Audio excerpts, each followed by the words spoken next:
Yes, indeed.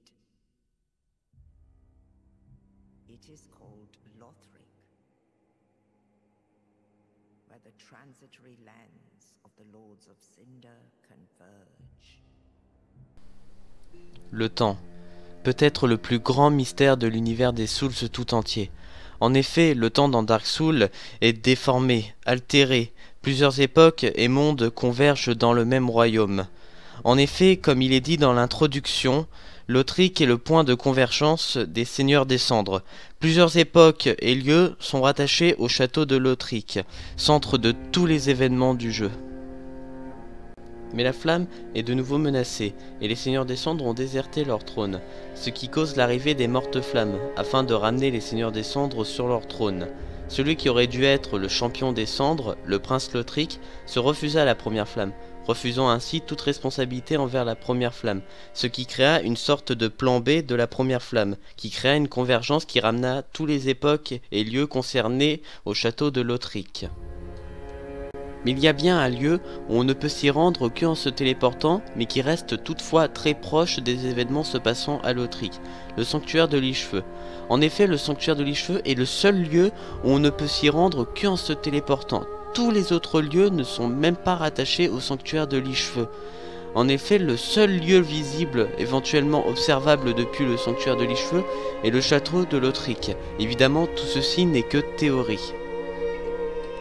Le sanctuaire de Lich-Feu est le hub central, aussi bien niveau gameplay que niveau temporel. Il reste rattaché aux événements se déroulant à Lothric. Il y a 3 exemplaires qui nous sont présentés de Lich-Feu. Le premier sanctuaire de Lich-Feu est celui qu'on rencontre au tout début du jeu, dont nous en avons déjà parlé. Le second sanctuaire que l'on rencontre dans une zone optionnelle du jeu est les Sépultures oubliées, se déroulant dans un autre monde, aussi bien dans le passé que dans le futur. Cela est libre à l'interprétation personnelle de chacun, car selon moi les 2 théories sont très probables.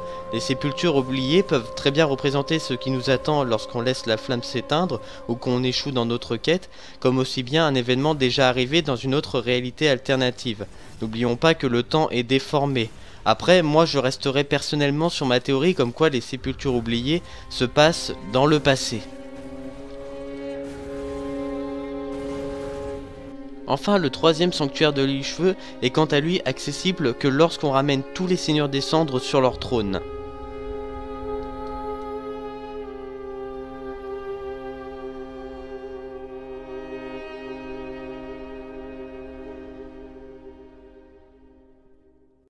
Ce fut après cette quête achevée que les Seigneurs des Cendres confient leurs âmes des Seigneurs aux Mortes Flammes, faisant ainsi le Morte Flamme le Seigneur légitime à la première flamme.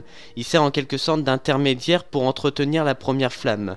Et ensuite, il est propulsé au troisième sanctuaire de Lich-Feu, qui n'est autre que le kiln de la première flamme. Le kiln de la première flamme est le point de convergence le plus extrême. En effet, on peut voir ici que le temps semble se replier sur lui-même, formant une sphère chaotique de ruines et désolation. Et c'est en ces lieux que nous attend notre ultime épreuve qui déterminera le destin de ce monde. Si vous voulez plus d'informations à propos des confluences temporelles, je vous renvoie à la vidéo de SKX Production qui a fait une vidéo hyper bien travaillée sur ce sujet. J'espère que cette vidéo vous aura plu. Si c'est le cas, n'hésitez pas à débattre dans les commentaires, je me ferai toujours un plaisir de débattre avec vous. Quant à moi, je vous dis à la prochaine, ciao tout le monde.